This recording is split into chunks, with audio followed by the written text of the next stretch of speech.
Primera parte. El alma de las masas. Capítulo 1. Características generales de las masas. Ley psicológica de su unidad mental. En su acepción corriente, el vocablo masa, en el sentido de muchedumbre, representa un conjunto de individuos de cualquier clase, sean cuales fueren su nacionalidad, profesión o sexo, e independientemente de los motivos que lo reúnen. Desde el punto de vista psicológico, la expresión masa asume una significación completamente distinta. En determinadas circunstancias, y tan solo en ellas, una aglomeración de seres humanos posee características nuevas y muy diferentes de las de cada uno de los individuos que la componen.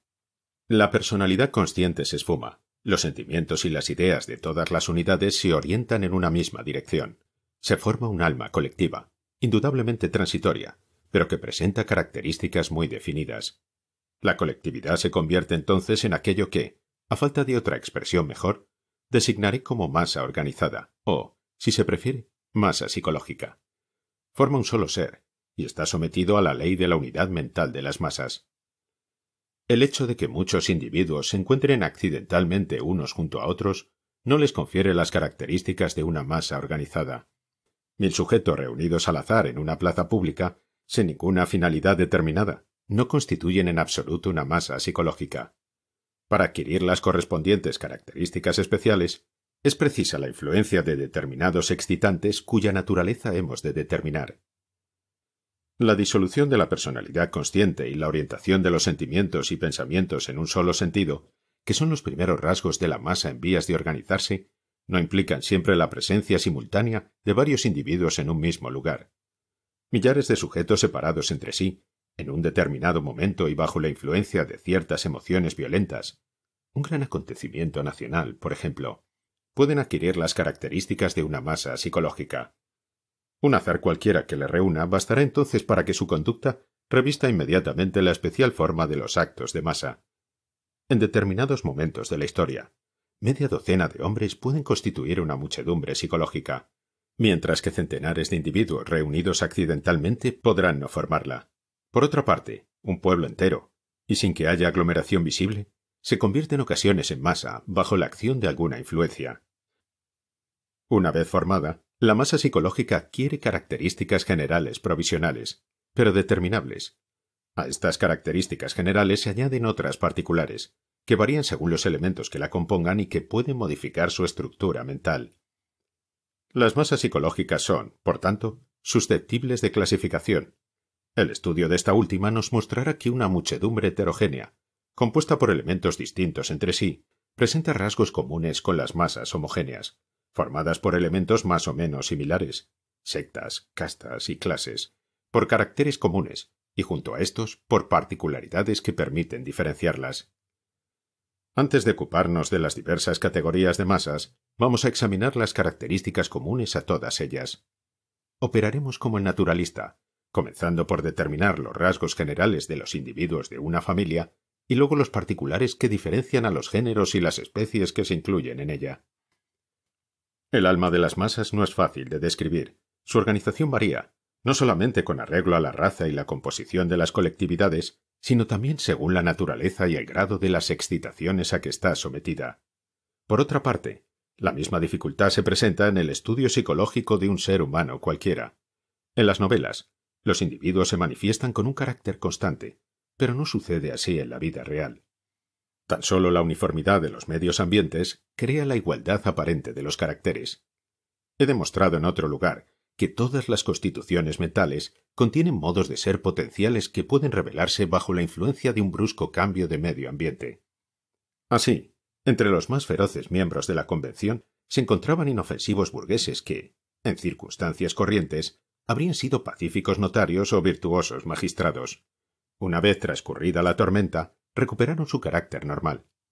Napoleón halló entre ellos sus más dóciles servidores. Ya que no podemos analizar aquí todas las etapas de formación de las masas, las estudiaremos, sobre todo, en la fase de su completa organización. Veremos así en qué pueden convertirse, pero no lo que siempre son. Únicamente en esta fase avanzada de organización se superponen, al modo invariable y dominante de la raza, ciertas características nuevas y especiales, dando lugar a que todos los sentimientos y pensamientos de la colectividad se orienten en idéntica dirección. Tan solo entonces se manifiesta la que anteriormente he denominado ley psicológica de la unidad mental de las masas. Las masas tienen características psicológicas comunes con los individuos aislados. Otras, por el contrario, no se encuentran sino en las colectividades. Vamos a estudiar primeramente estas características especiales, a fin de mostrar su importancia. El hecho más llamativo que presenta una masa psicológica es el siguiente. Sean cuales fueren los individuos que la componen, por similares o distintos que puedan ser su género de vida, ocupaciones, carácter o inteligencia, el simple hecho de que se hayan transformado en masa les dota de una especie de alma colectiva. Este alma les hace sentir, pensar y actuar de un modo completamente distinto de como lo haría cada uno de ellos por separado. Determinadas ideas, ciertos sentimientos no surgen o no se transforman en actos más que en los individuos que forman una masa. La masa psicológica es un ser provisional, compuesto por elementos heterogéneos, soldados de forma momentánea, de un modo absolutamente igual a cómo las células de un cuerpo vivo forman, por su reunión, un ser nuevo que manifiesta características muy diferentes de las que posee cada una de las células que lo componen. Contrariamente a una opinión, que nos asombra sea debida a la pluma de un filósofo tan agudo como Herbert Spencer, en el conjunto que constituye una masa no existe en absoluto una suma y un término medio de los elementos, sino una combinación y una creación de características nuevas. Lo mismo sucede en química. Puestos en mutua presencia, ciertos elementos, las bases y los ácidos, por ejemplo, se combinan para formar un cuerpo nuevo dotado de propiedades diferentes de las de aquellos que han servido para constituirlo. Es fácil comprobar hasta qué punto difiere el individuo que forma parte de una masa respecto del sujeto aislado, pero es menos sencillo descubrir las causas de esta diferencia. Para llegar a entreverlas, hay que recordar primeramente la siguiente observación de la psicología moderna. No solo en la vida orgánica, sino también en el funcionamiento de la inteligencia, donde desempeñan los fenómenos inconscientes un papel preponderante. La vida consciente del espíritu no presenta sino un sector muy reducido, en comparación con su vida inconsciente. El analista más sutil, el observador más penetrante, no llega a descubrir más que un número muy reducido de los móviles inconscientes.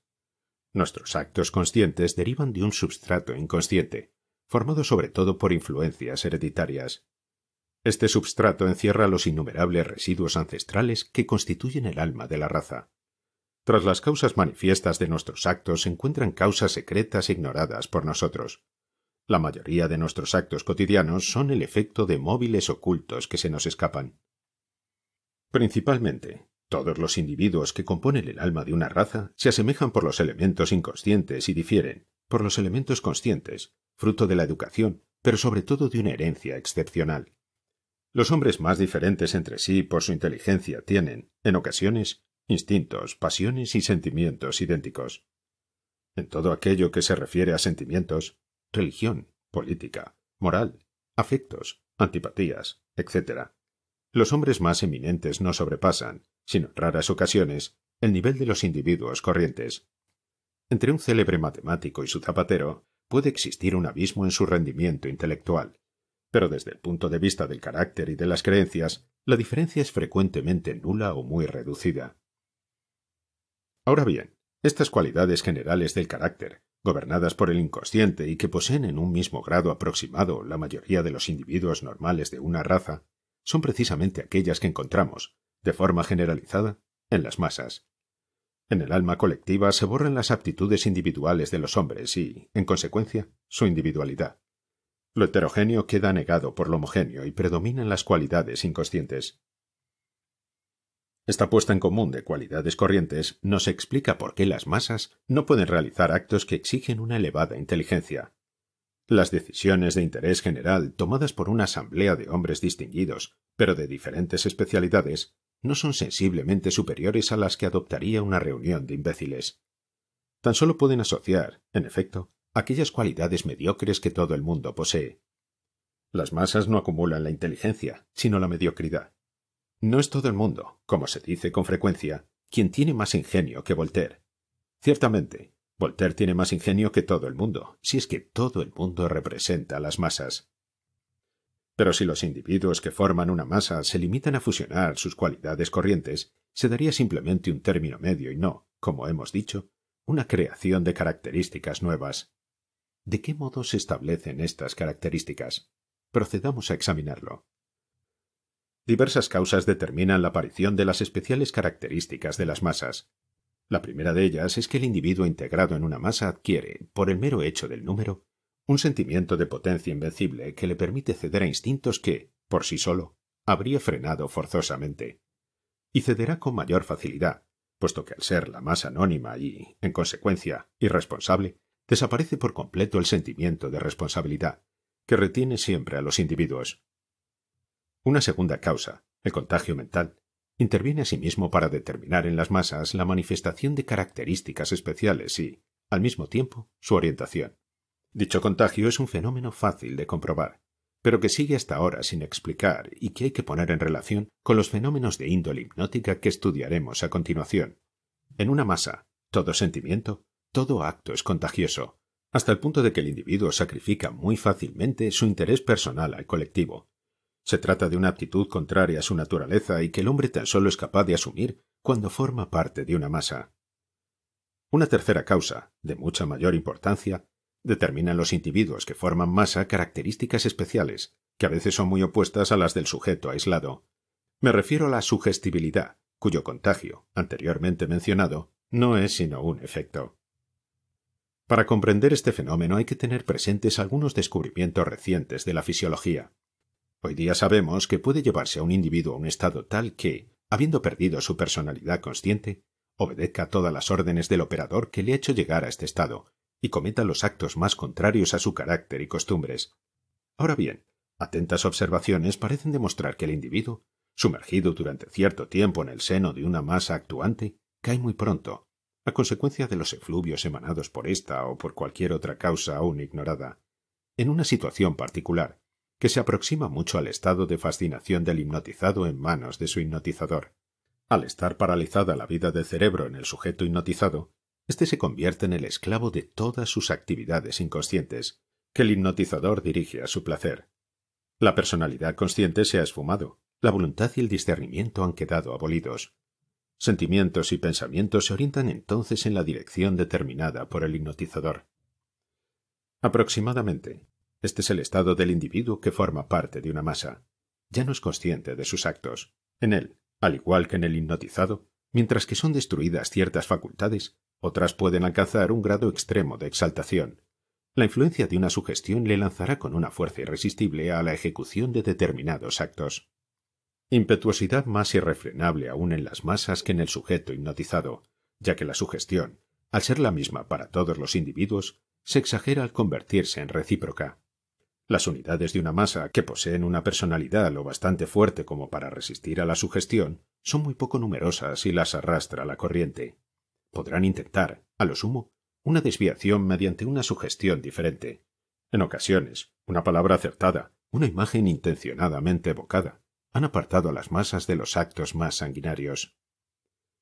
Así pues, la desaparición de la personalidad consciente, el predominio de la personalidad inconsciente, la orientación de los sentimientos y las ideas en un mismo sentido, a través de la sugestión y del contagio, la tendencia a transformar inmediatamente en actos las ideas sugeridas, son las principales características del individuo dentro de la masa.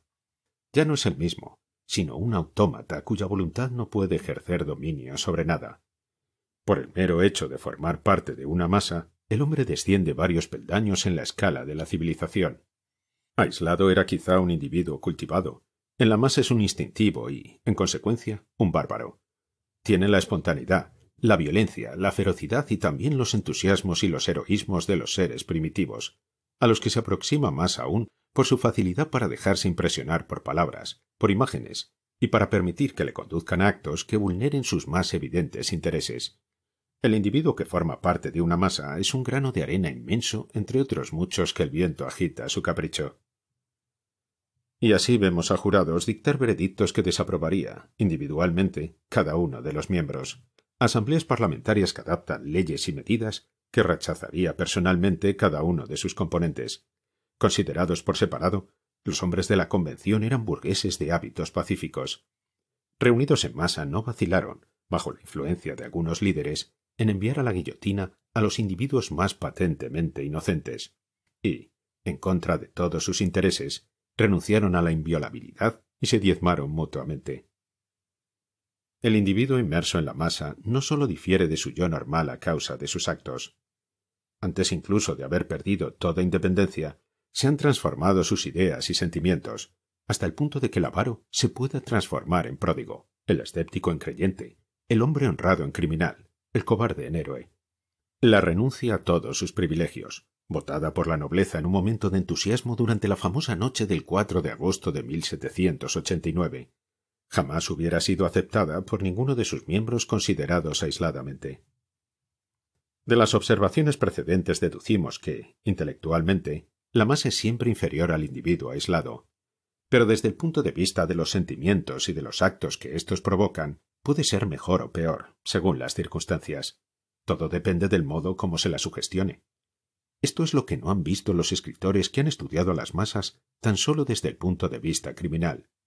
Desde luego, las masas son frecuentemente criminales, pero también son heroicas en muchas ocasiones. Se las conduce fácilmente a dejarse matar por el triunfo de una creencia o de una idea. Se las entusiasma por la gloria y el honor. Se las arrastra casi sin pan y sin armas, como durante las cruzadas, para librar del infiel la tumba de un dios o, como en 1793, para defender el suelo de la patria. Heroísmos sin duda un tanto inconscientes, pero son los que hacen la historia. Si no se notaran en el activo de los pueblos más que las grandes acciones fríamente razonadas, los anales del mundo registrarían muy pocas cosas. Capítulo 2. Sentimientos y moralidad de las masas. Tras haber señalado de un modo muy general las principales características de las masas, vamos a estudiarlas ahora en detalle. Varios de sus rasgos esenciales, como la impulsividad, irritabilidad, incapacidad de razonar, ausencia de juicio y de espíritu crítico, exageración de los sentimientos, etc., pueden observarse también en seres pertenecientes a formas inferiores de evolución, como son el salvaje y el niño. Se trata de una analogía que no señalo más que de pasada. Su demostración excedería el marco de esta obra. Por otra parte, sería inútil para las personas que están al corriente de la psicología de los primitivos y apenas convencería a quienes la ignoran. Voy a abordar ahora, sucesivamente, las diversas características fáciles de observar en la mayoría de las masas. 1. Impulsividad, movilidad e irritabilidad de las masas. Ya hemos dicho al estudiar las características fundamentales de la masa que ésta es conducida casi exclusivamente por el inconsciente. Sus actos están mucho más influidos por la médula espinal que por el cerebro. Las acciones realizadas pueden ser perfectas en cuanto a su ejecución, pero al no estar dirigidas por el cerebro, el individuo actúa según los azares de la excitación. La masa, juguete de todos los estímulos exteriores, refleja las incesantes variaciones de los mismos. Es, por tanto, esclavo de los impulsos recibidos. El individuo aislado puede hallarse sometido a las mismas excitaciones que el hombre masa, pero cuando su razón le muestra los inconvenientes de someterse a las mismas, no cede. Desde el punto de vista fisiológico, puede definirse este fenómeno diciendo que el individuo aislado posee la aptitud de dominar sus reflejos, mientras no ocurre así en la masa. Los diversos impulsos a los cuales obedecen las masas podrán ser, según las excitaciones, generosos o crueles, heroicos o pusilánimes, pero siempre serán tan imperiosos que el propio instinto de conservación se borrará ante ellos.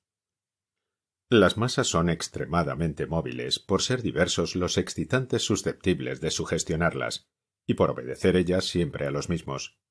En un instante pasan de la ferocidad más sanguinaria a la generosidad o el heroísmo más absolutos.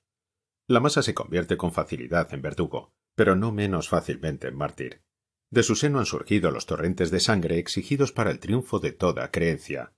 No hay que remontarse a las edades heroicas para ver de lo que son capaces las masas. Jamás escatiman su vida en un motín, y no hace muchos años un general, convertido súbitamente en popular, habría encontrado fácilmente 100.000 hombres dispuestos a hacerse matar por su causa.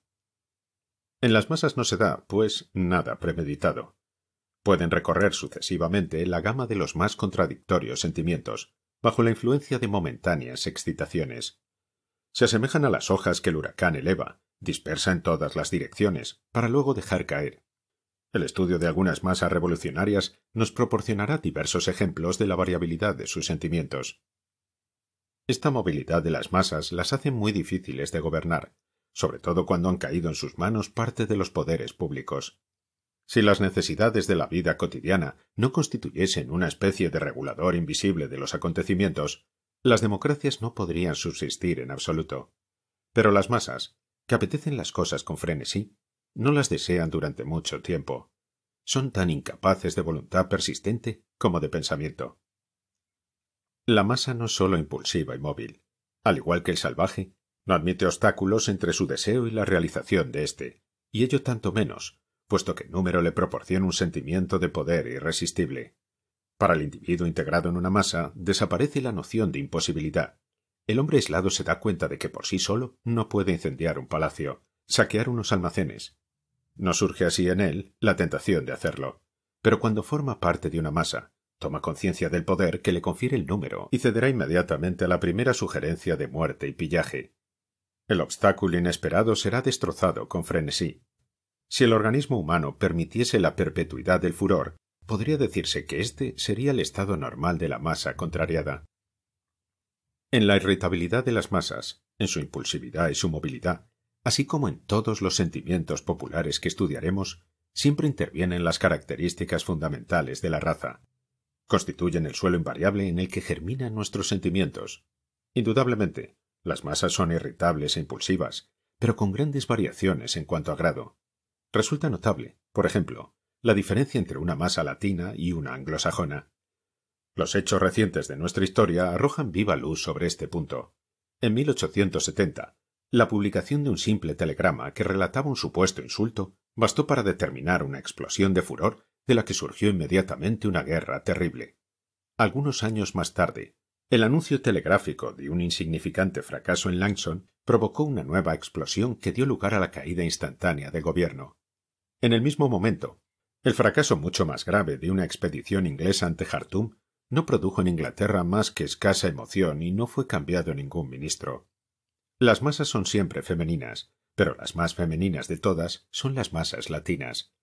Quien se apoye en ellas puede ascender muy alto y con mucha rapidez, pero bordeando sin cesar la roca Tarpeya y con la certeza de ser precipitado desde ella algún día. 2. Sugestibilidad y credulidad de las masas. Ya hemos dicho que una de las características generales de las masas es una sugestibilidad excesiva, y hemos mostrado cuán contagiosa es una sugestión en toda aglomeración humana. Esto explica la rápida orientación de los sentimientos en un determinado sentido. Por neutra que se la suponga, la masa se encuentra generalmente en un estado de atención expectante favorable a la sugestión. La primera sugestión formulada se impone inmediatamente, por contagio, a todos los cerebros y establece enseguida la orientación. En los seres sugestionados, la idea fija tiende a transformarse en acto. Ya se trate de incendiar un palacio o de realizar un sacrificio, la masa se entrega a ello con idéntica facilidad. Todo dependerá de la naturaleza del excitante y no, como en el individuo aislado, de las relaciones existentes entre el acto sugerido y las razones que pueden oponerse a su realización. Constantemente errante por los límites de la inconsciencia, sometida a todas las sugestiones, animada de la violencia de sentimientos propia de los seres que no pueden apelar a influencias racionales, desprovista de sentido crítico, la masa no puede sino manifestar una credulidad excesiva. Para ella no existe lo inverosímil, y es preciso recordar esto para comprender la facilidad con la que se crean y propagan las leyendas y los relatos más extravagantes. La creación de las leyendas que circulan tan fácilmente entre las masas no solo son el resultado de una credulidad completa, sino también de las prodigiosas deformaciones que experimentan los acontecimientos en la imaginación de individuos agrupados. El más simple hecho, visto por la masa, se convierte rápidamente en un acontecimiento desfigurado. La masa piensa mediante imágenes, y la imagen evocada promueve, a su vez, una serie de ellas sin ningún nexo lógico con la primera. Podemos concebir fácilmente tal estado pensando en las extrañas sucesiones de ideas a las que nos conduce, a veces, la evocación de un hecho cualquiera. La razón muestra la incoherencia de tales imágenes, pero la masa no la ve, y lo que su imaginación deformante agregue al acontecimiento lo confundirá con éste. Incapaz de separar lo subjetivo del objetivo, admitirá como reales las imágenes evocadas en su espíritu, las cuales generalmente no poseen más que un parentesco lejano con el hecho observado. Al parecer, Las deformaciones que una masa imprime a un acontecimiento cualquiera, del cual es testigo, deberían ser innumerables y en diversos sentidos, ya que los hombres que componen la masa son de temperamentos muy variados. Pero no sucede así. A consecuencia del contagio, las deformaciones son de la misma naturaleza y en el mismo sentido para todos los individuos de la colectividad. La primera deformación percibida por un sujeto forma el núcleo de la sugestión contagiosa. San Jorge, en lugar de aparecerse en los muros de Jerusalén a todos los cruzados, seguramente no fue visto más que por uno de los presentes, pero por sugestión y contagio, el milagro fue aceptado inmediatamente por todos. Este es el mecanismo de las alucinaciones colectivas, tan frecuentes en la historia, y que parecen poseer todas las características clásicas de la autenticidad, puesto que se trata de fenómenos comprobados por millares de personas. La calidad mental de los individuos de los que se compone la masa no contradice este principio. Esta calidad carece de importancia. Desde el momento en que forman una masa, el ignorante y el sabio se convierten en idénticamente incapaces de observación. La tesis puede parecer paradójica. Para demostrarla, habría que mencionar un gran número de hechos históricos y no bastarían varios volúmenes. Ya que, sin embargo, no queremos dejar al lector la impresión de que afirmamos sin contar con pruebas, voy a poner algunos ejemplos tomados al azar entre todos los que podrían citarse. El siguiente hecho es uno de los más típicos, pues ha sido elegido entre las alucinaciones colectivas de una masa en la que se encontraban individuos de todas clases, tanto ignorantes como cultos. He referido incidentalmente por el teniente de navío Julien Félix, en su libro sobre las corrientes marinas. La fragata La Belle Poule navegaba en busca de la corbeta Le Verso, de la que se había separado por una violenta tempestad. Era completamente de día y lucía el sol. De pronto, el vigía señaló una embarcación a la deriva.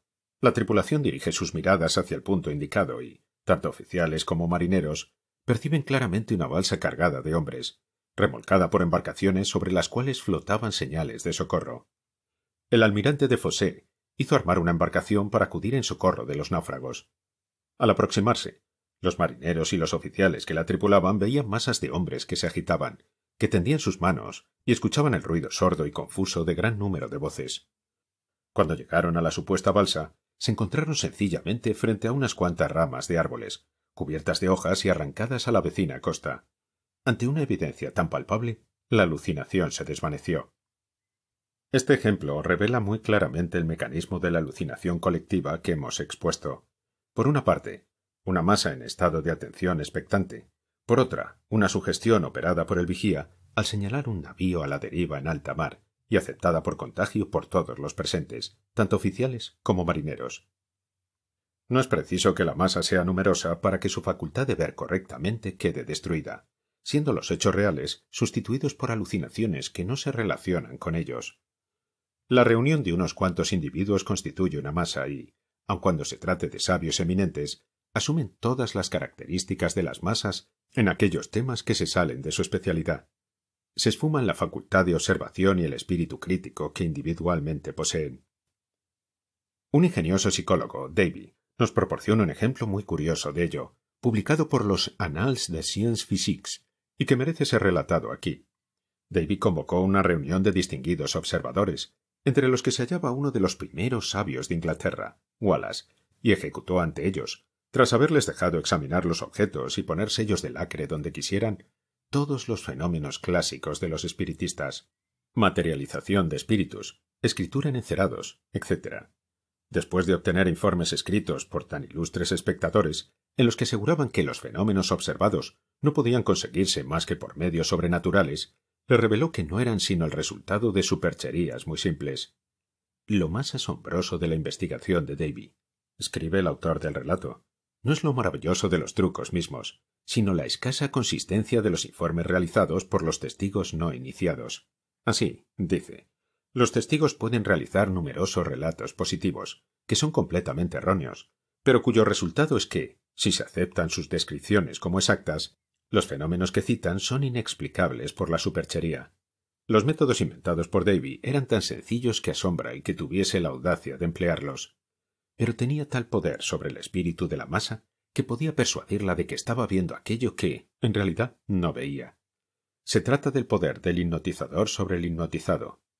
Cuando se ve, como en este caso, cómo es ejercido tal poder sobre espíritus superiores, a los cuales se ha hecho además desconfiar previamente, se advierte con qué facilidad se ilusionan las masas ordinarias. Son innumerables los ejemplos análogos. Hace algunos años, los diarios refirieron la historia de 2 niñas de corta edad ahogadas en el Sena y cuyos cadáveres habían sido recuperados. Primeramente, dichas niñas fueron reconocidas del modo más categórico por una docena de testigos. Ante afirmaciones tan concordantes, el juez de instrucción no tuvo duda alguna y permitió extender el certificado de defunción.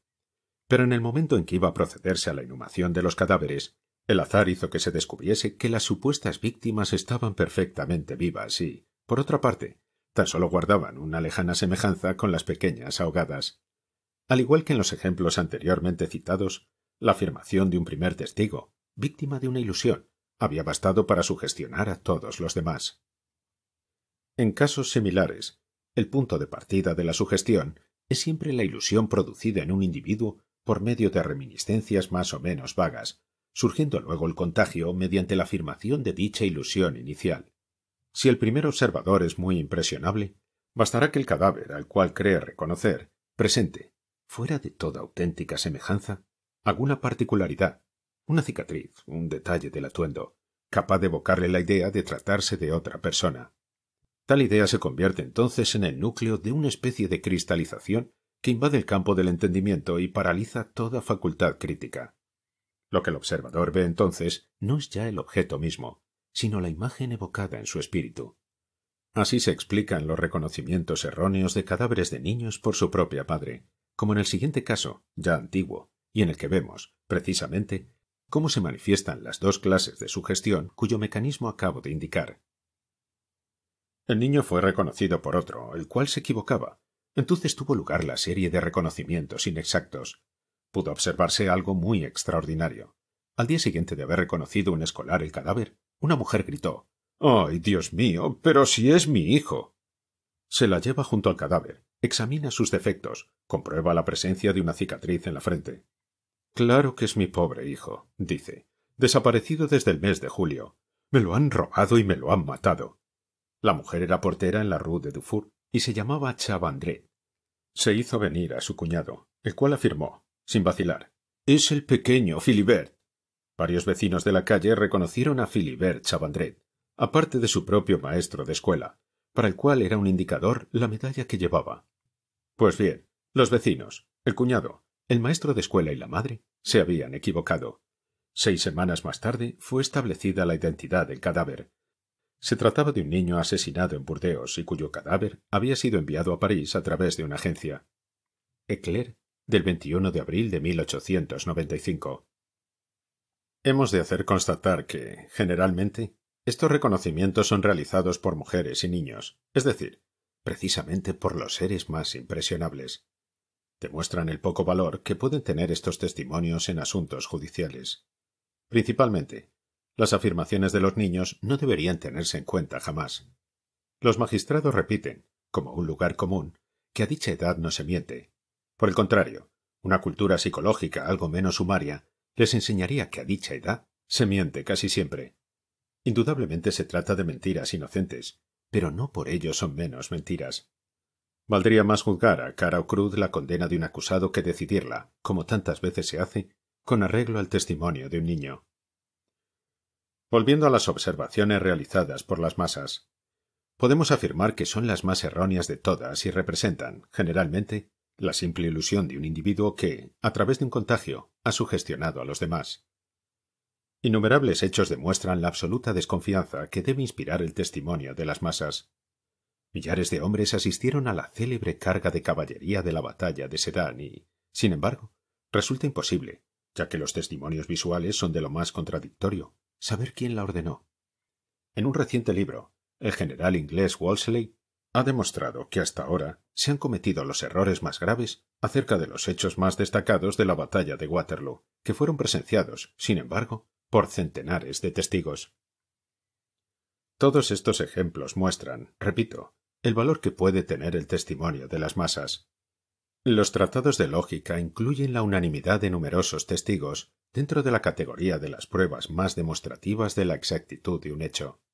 pero lo que sabemos acerca de la psicología de las masas muestra cuán propensas son a experimentar ilusiones a este respecto. Los acontecimientos más dudosos son, desde luego, los observados por el mayor número de personas. Afirmar que un hecho ha sido comprobado simultáneamente por millares de testigos equivale a decir que el hecho real es, en general, muy distinto del correspondiente relato.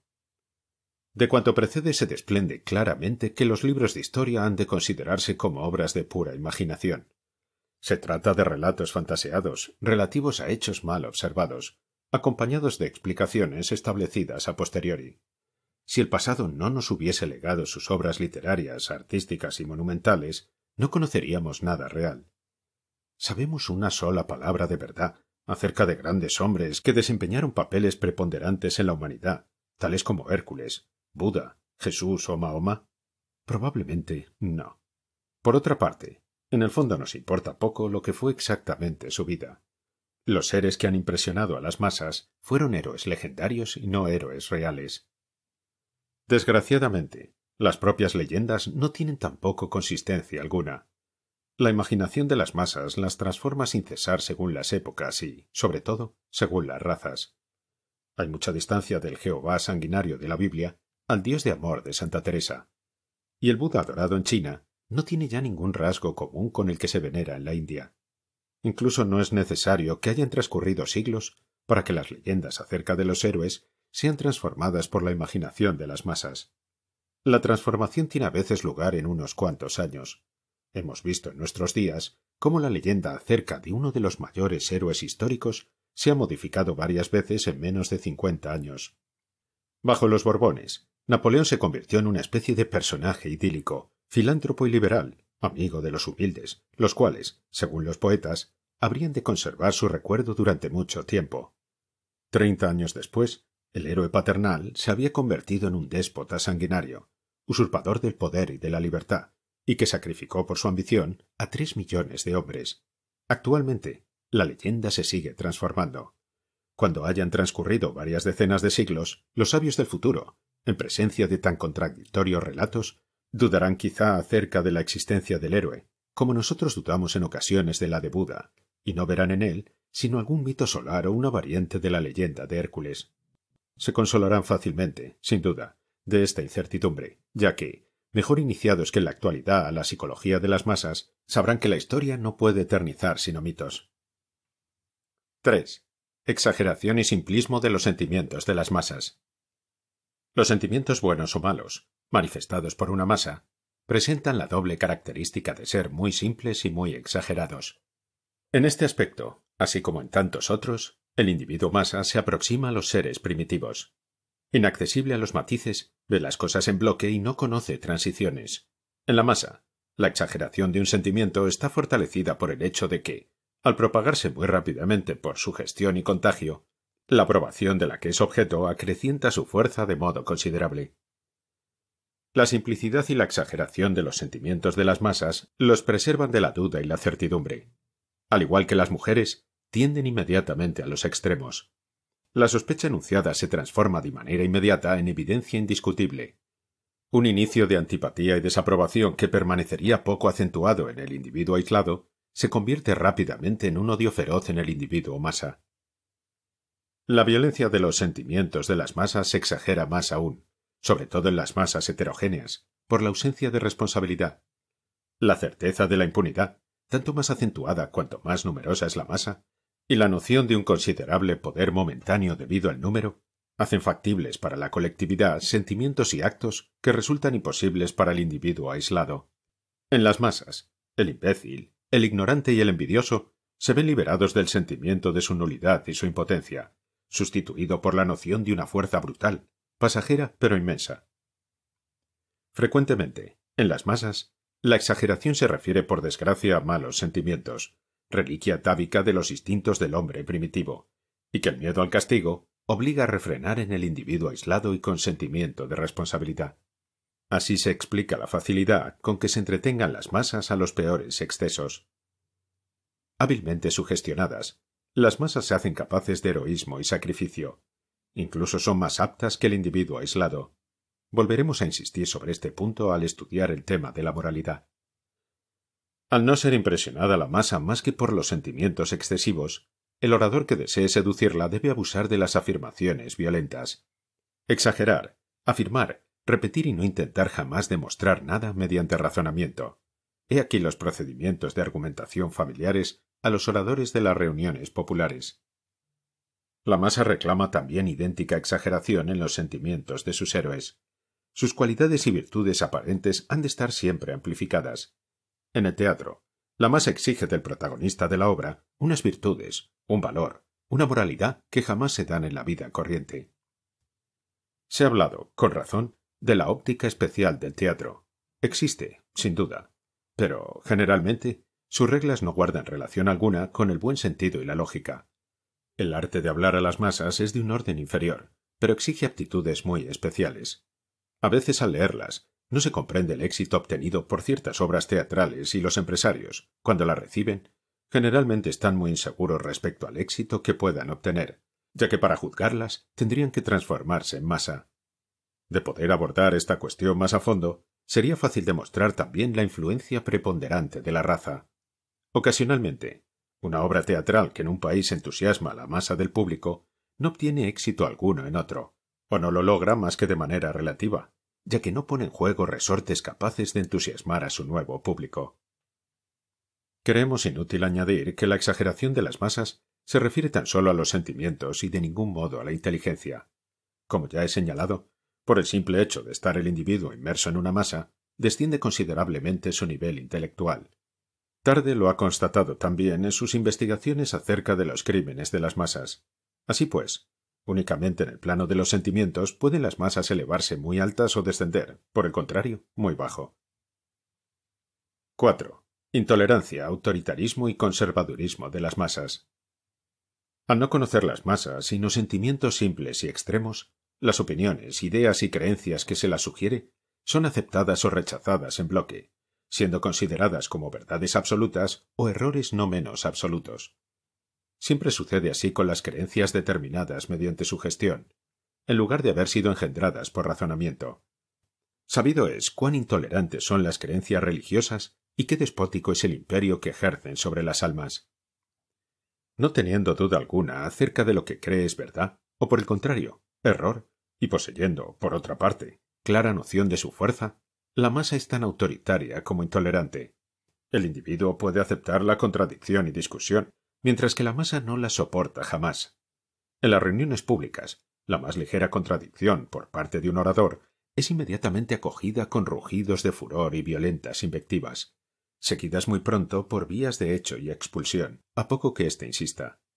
En muchas ocasiones, sin la presencia inquietante de los agentes de la autoridad, el contradictor sería incluso linchado. El autoritarismo y la intolerancia son generales en todas las categorías de masas, pero se presentan en grados muy diversos. Y aquí reaparece también la noción fundamental de raza, dominadora de los sentimientos y los pensamientos de los hombres. El autoritarismo y la intolerancia están desarrollados sobre todo en las masas latinas, hasta el punto de haber destruido aquel sentimiento de la independencia individual que tan acentuado se halla entre los anglosajones.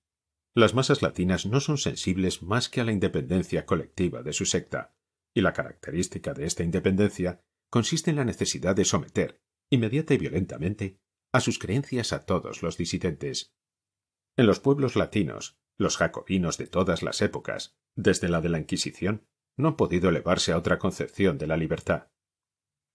El autoritarismo y la intolerancia constituyen para las masas sentimientos muy claros, que soportan tan fácilmente como practican. Respetan la fuerza y no les impresiona la bondad, considerada sencillamente como una forma de debilidad. Sus simpatías jamás se han orientado hacia los jefes paternales, sino a los tiranos que las han dominado vigorosamente. Siempre es a estos a quienes erigen las más altas estatuas. Si gustan de pisotear al déspota derribado, es porque al perder su fuerza queda incluido en la categoría de los débiles a quienes se desprecia y a los que no temen. El tipo de héroe querido por las masas tendrá siempre la estructura de un César. Les seduce su pompa, su autoridad les amilana y su sable les atemoriza. Dispuesta siempre a sublevarse contra una autoridad débil, la masa se inclina servilmente ante una autoridad fuerte. Si la acción de la autoridad es intermitente, la masa, siempre obediente a sus sentimientos extremos, pasa, alternativamente, desde la anarquía al servilismo y de éste a la anarquía. Por otra parte, supondría desconocer la psicología de las masas creer que en ellas existe un predominio de los instintos revolucionarios. Son tan solo sus violencias las que nos inducen a error a este respecto. Las explosiones de rebelión y destrucción son siempre muy efímeras. Están regidas en gran medida por el inconsciente y demasiado sometidas, en consecuencia, a la influencia de herencias seculares, como para no mostrarse extremadamente conservadoras. Abandonadas a sí mismas, se les ve muy pronto cansarse de sus desórdenes y dirigirse instintivamente hacia la servidumbre. Los jacobinos más fieros e intratables aclamaron enérgicamente a Bonaparte cuando suprimió todas las libertades e hizo sentir duramente su mano de hierro. La historia de las revoluciones populares es casi incomprensible si se desconocen los instintos profundamente conservadores de las masas. Desean, desde luego, cambiar los nombres de sus instituciones e incluso realizan, a veces, violentas revoluciones por obtener dichos cambios.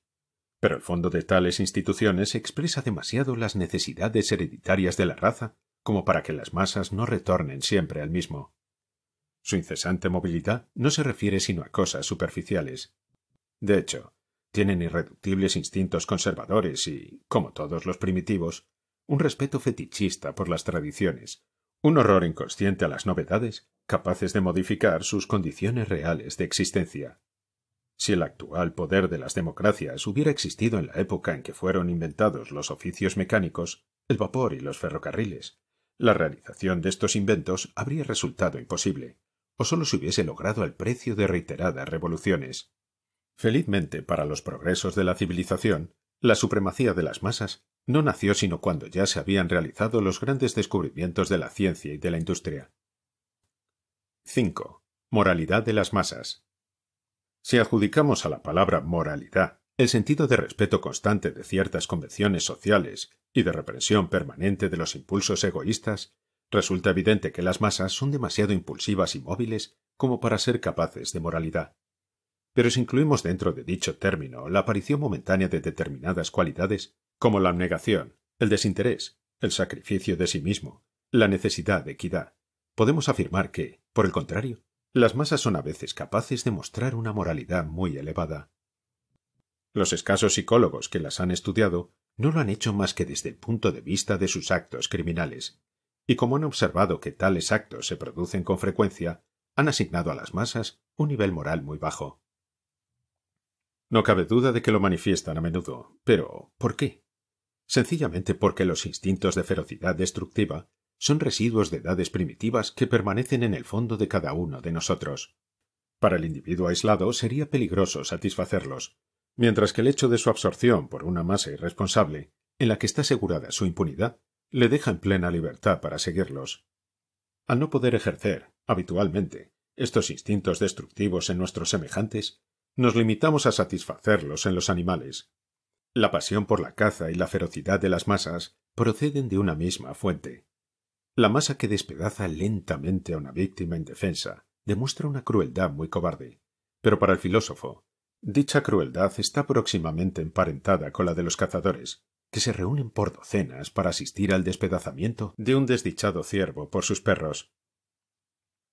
Si la masa es capaz de asesinar, de incendiar y de toda clase de crímenes, lo es también de actos de sacrificio y de desinterés, mucho más elevados que aquellos de los que es capaz el individuo aislado. Cuando se invocan sentimientos de gloria, de honor, de religión y de patria, se actúa sobre todo sobre el individuo inmerso en la masa. La historia está llena de ejemplos análogos a los de los cruzados y de los voluntarios de 1793. Únicamente las colectividades son capaces de grandes sacrificios desinteresados. ¿Cuántas multitudes se han hecho exterminar heroicamente por creencias e ideas que apenas comprendían? Las masas que acuden a las huelgas van más bien a obedecer una consigna que por obtener un aumento de salario. El interés personal raras veces constituye un motivo poderoso para ellas, mientras que es el móvil casi exclusivo en el individuo aislado. No ha sido ciertamente el interés personal el que ha guiado a las masas en tantas guerras, casi siempre incomprensibles para su inteligencia, y en las que se dejaron masacrar con tanta facilidad como las alondras hipnotizadas por el espejo del cazador. Los más perfectos canallas, por el simple hecho de estar reunidos en masa, adquieren a veces principios de moralidad muy estrictos. Taine refiere que los asesinos de las matanzas de septiembre acudían a depositar sobre la mesa de los comités las carteras y las alhajas encontradas en sus víctimas y que, sin dificultad alguna, habrían podido robar. La masa vociferante, agitada y miserable que invadió las Tullerías durante la Revolución de 1848 no se apoderó de ninguno de los objetos que la deslumbraron y, de los cuales, uno tan solo representaba pan para muchos días. Desde luego, esta moralización del individuo por la masa no es una regla constante, pero se observa con frecuencia, e incluso en circunstancias mucho más graves de las que acabo de mencionar. En el teatro, como ya he dicho, la masa exige exageradas virtudes al protagonista de la obra, y el público, incluso el compuesto por personas de clase social baja, se muestra en ocasiones muy gazmoño. El vividor profesional, el chulo, el maleante, murmuran con frecuencia ante una escena algo atrevida una frase procad, que resultan sin embargo anodinas en comparación con sus conversaciones habituales. Así pues, las masas, que se entregan con frecuencia a los más bajos instintos, proporcionan también, en ocasiones, ejemplos de actos de una elevada moralidad. Si el desinterés, la resignación, la absoluta entrega a un ideal quimérico real constituyen virtudes morales, puede afirmarse que, en ocasiones, las masas las poseen en un grado tal que raramente ha sido alcanzado por los más sabios filósofos. Sin duda las practican inconscientemente, pero ello no importa. Si las masas hubieran razonado con frecuencia y consultado sus intereses inmediatos, quizá no se hubiese desarrollado civilización alguna en la superficie de nuestro planeta y la humanidad no habría tenido historia. Capítulo 3. Ideas, razonamientos e imaginación de las masas. 1. Las ideas de las masas. Al estudiar, en una obra precedente, el papel desempeñado por las ideas sobre la evolución de los pueblos, hemos demostrado que toda la civilización deriva de un corto número de ideas fundamentales, raramente renovadas. Ya hemos expuesto cómo estas ideas se establecen en el alma de las masas, con qué dificultad se introducen en la misma y la potencia que adquieren una vez que han penetrado. Hemos mostrado asimismo que, generalmente, las grandes perturbaciones históricas derivan de los cambios de estas ideas fundamentales. Ya que hemos tratado suficientemente este tema, no insistiré en ello, y me limitaré a decir unas palabras sobre las ideas accesibles a las masas y cómo las conciben. Pueden dividirse en dos clases. En una, incluiremos las ideas accidentales y pasajeras, creadas bajo la influencia del momento, el apasionamiento por un individuo o una doctrina, por ejemplo. En la otra clase se incluyen las ideas fundamentales a las que el medio ambiente, la herencia, la opinión, proporcionan una gran estabilidad, como sucedía antes con las ideas religiosas y en la actualidad con las democráticas y sociales. Las ideas fundamentales pueden compararse a la masa formada por las aguas de un río que cursa lentamente. Las ideas pasajeras, a las pequeñas ondas, siempre cambiantes, que agitan su superficie y que, aun cuando carezcan realmente de importancia, resultan más visibles que el propio fluir del río. Hoy día, las grandes ideas fundamentales que sustentaban nuestros padres nos parecen cada vez más dudosas y, al mismo tiempo, las instituciones que se basaban en ellas están profundamente quebrantadas. Actualmente se forman muchas de estas pequeñas ideas transitorias de las que hablaba hace un momento, pero parece que pocas pueden adquirir una preponderante influencia. Sean cuales fueran las ideas sugeridas a las masas, no pueden convertirse en dominantes sino a condición de asumir una forma muy simple y de estar representadas en su espíritu bajo el aspecto de imágenes. Al no estar unidas entre sí estas ideas imágenes por ningún vínculo lógico de analogía o de sucesión, pueden sustituirse mutuamente como los vidrios de la linterna mágica que el operador retira de la caja en donde estaban superpuestos. Así pues, en las masas puede verse cómo se suceden las ideas más contradictorias. Según el azar del momento, la masa quedará bajo la influencia de alguna de las diversas ideas almacenadas en su entendimiento y cometerá, en consecuencia, los actos más dispares.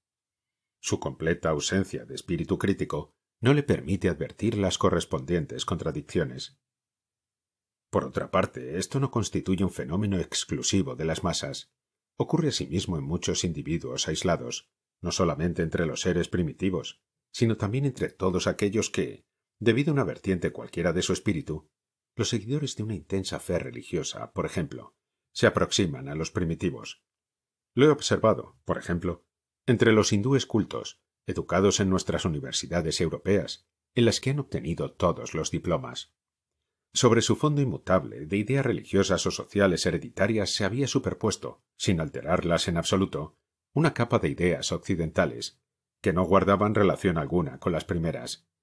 Según los azares del momento, surgían unas u otras, con su especial acompañamiento discursivo, y un mismo individuo presentaba así las contradicciones más llamativas, contradicciones más aparentes que reales, ya que las ideas hereditarias son por sí solas lo bastante poderosas en el individuo aislado como para convertirse en auténticos móviles de conducta.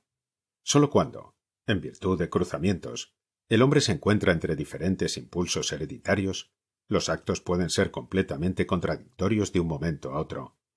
Consideramos inútil insistir aquí sobre estos fenómenos, aunque sea capital su importancia psicológica. Creo que hacen falta, por lo menos, 10 años de viajes y de observaciones para llegar a comprenderlos.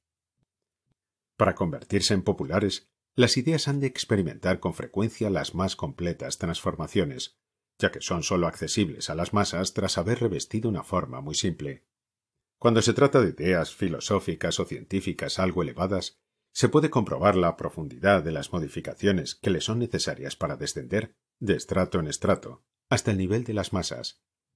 Estas modificaciones dependen, sobre todo, de la raza a la que pertenecen dichas masas, pero siempre tenderán a disminuir y a simplificarse.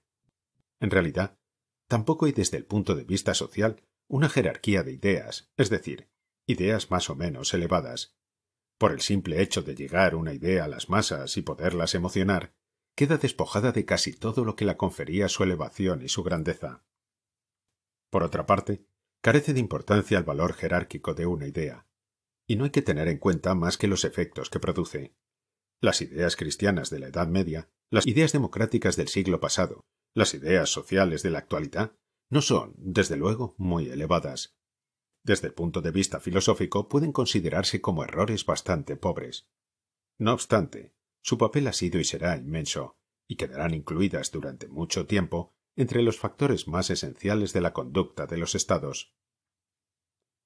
Incluso si la idea ha experimentado modificaciones que la convierten en accesible a las masas, no operará sino cuando, mediante diversos procedimientos que estudiaremos en otro lugar, penetra en el inconsciente y se convierte en un sentimiento. Generalmente, esta transformación es muy prolongada. Por otra parte, no hay que creer que una idea produce sus efectos, incluso en espíritus cultivados, por haber demostrado que es acertada. Esto se advierte contemplando la escasa influencia que la demostración más clara tiene sobre la mayoría de los hombres.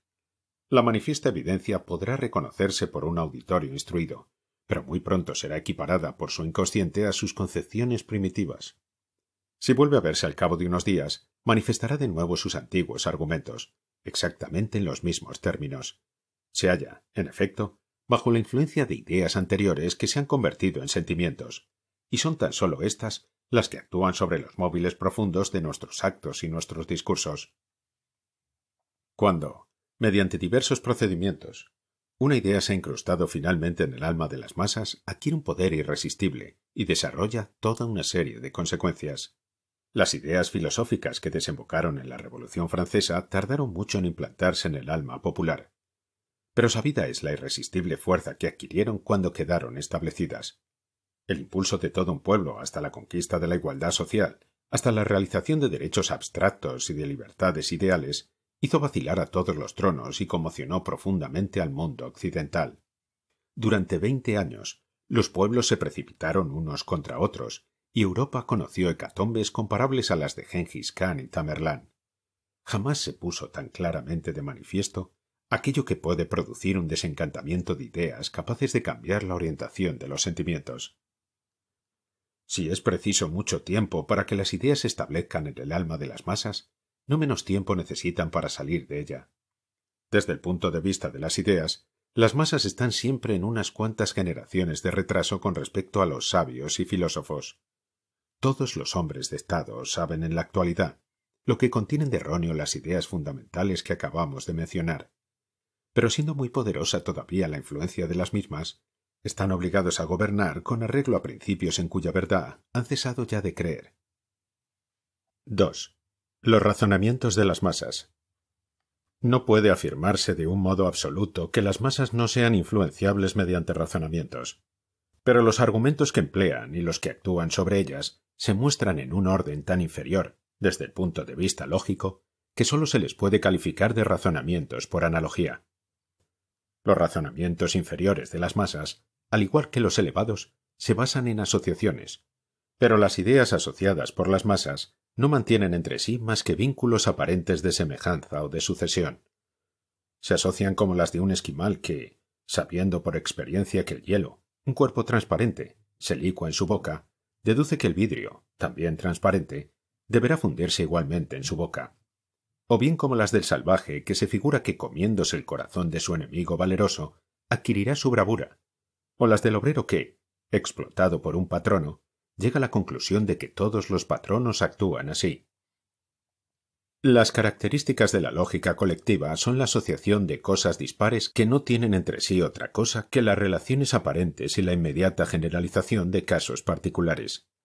Son siempre asociaciones de esta clase las que presentan a las masas los oradores que las saben manejar.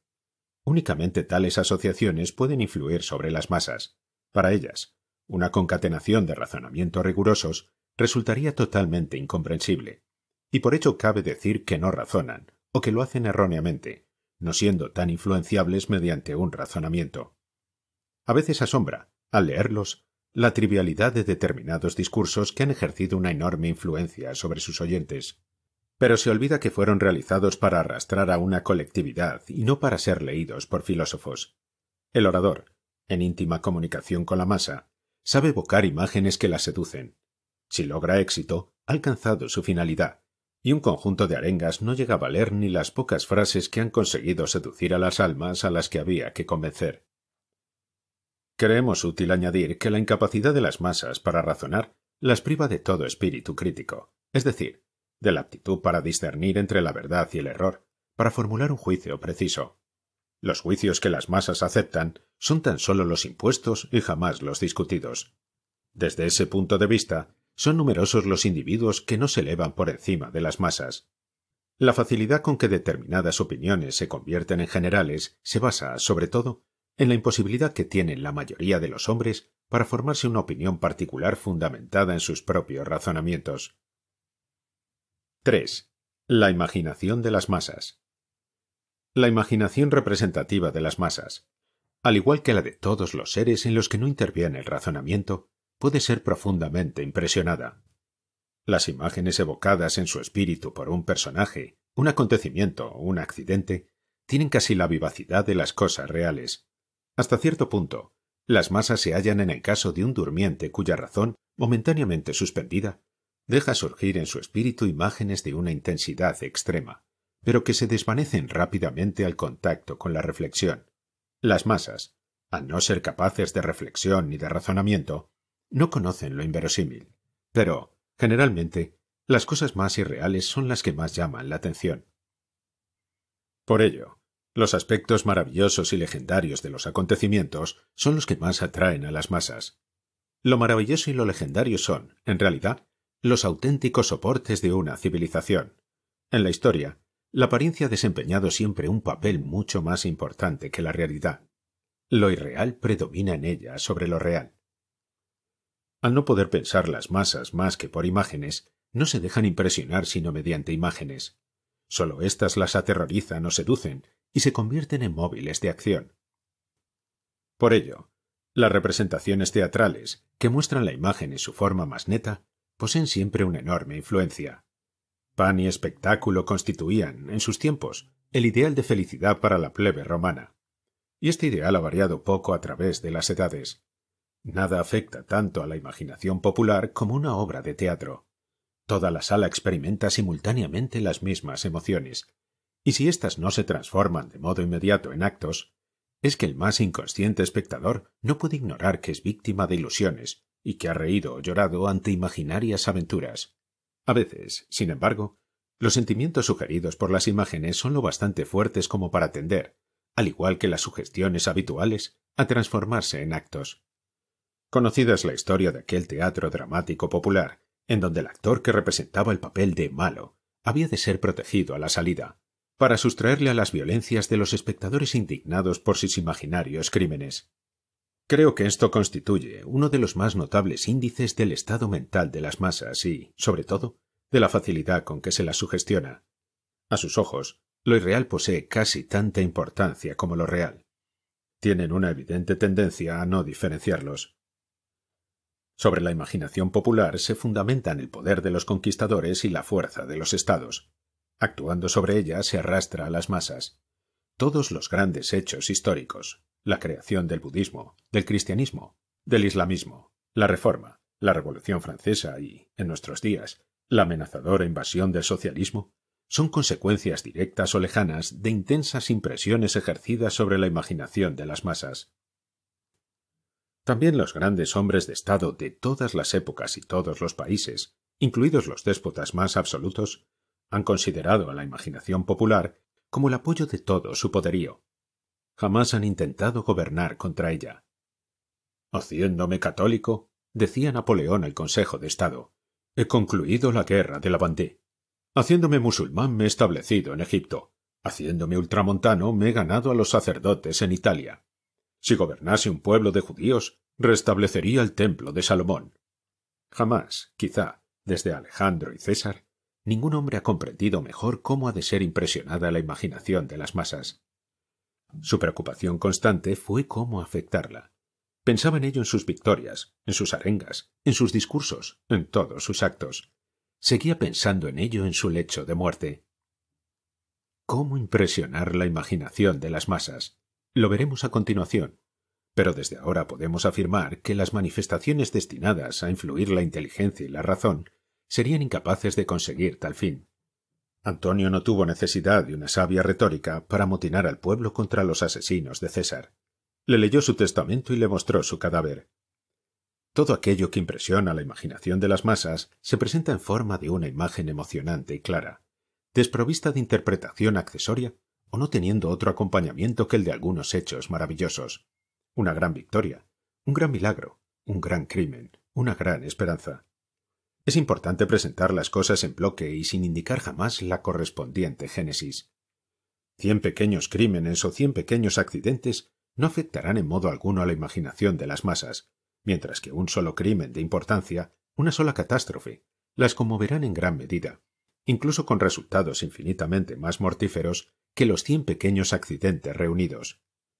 La gran epidemia de gripe que hizo perecer en París a 5.000 personas en unas pocas semanas no repercutió mucho en la imaginación popular.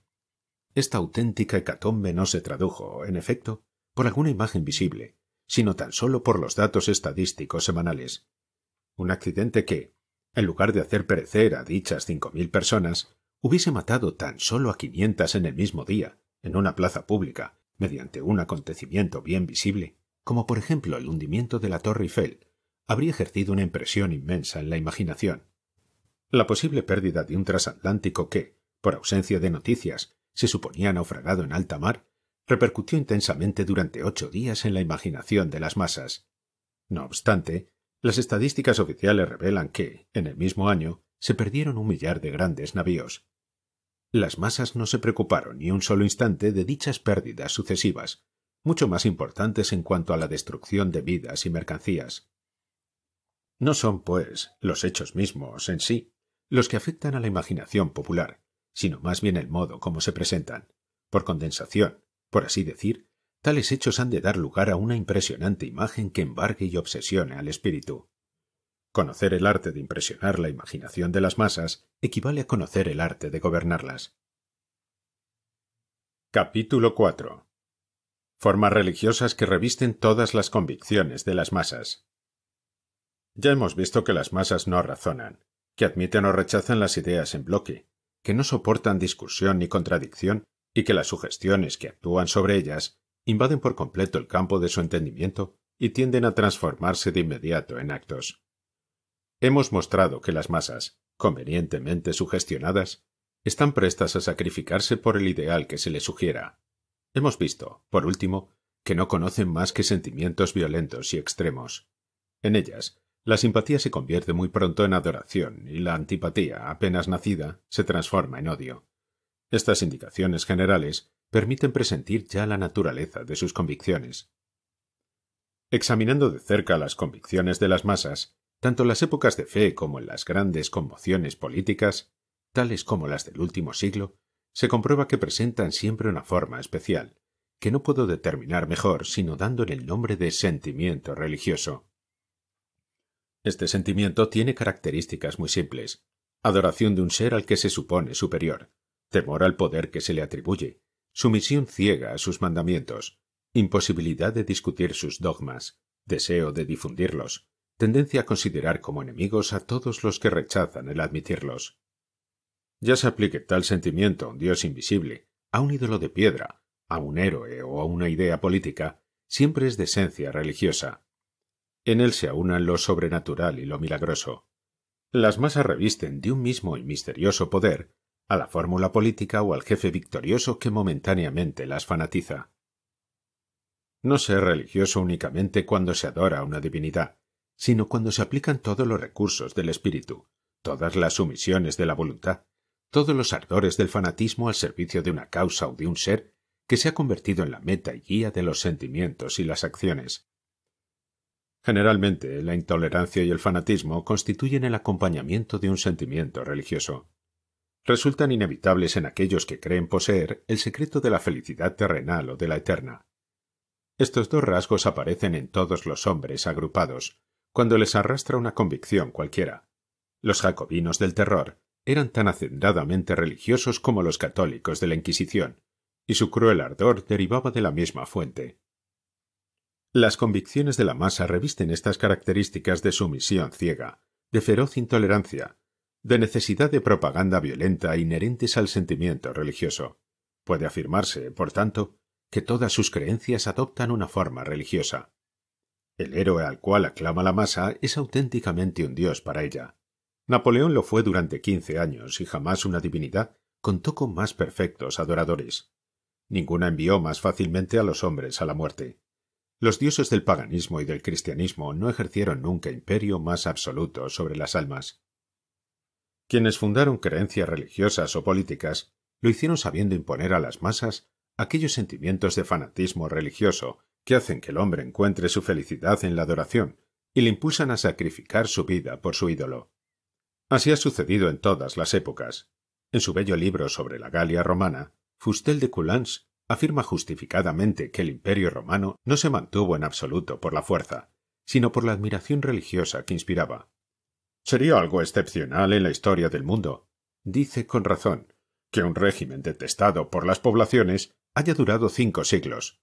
No se explicaría que 30 legiones imperiales hayan podido someter a 100 millones de personas. Si obedecían era porque el emperador, que personificaba la grandeza romana, era unánimemente adorado como una divinidad. El emperador tenía altares en la más pequeña aldea del imperio.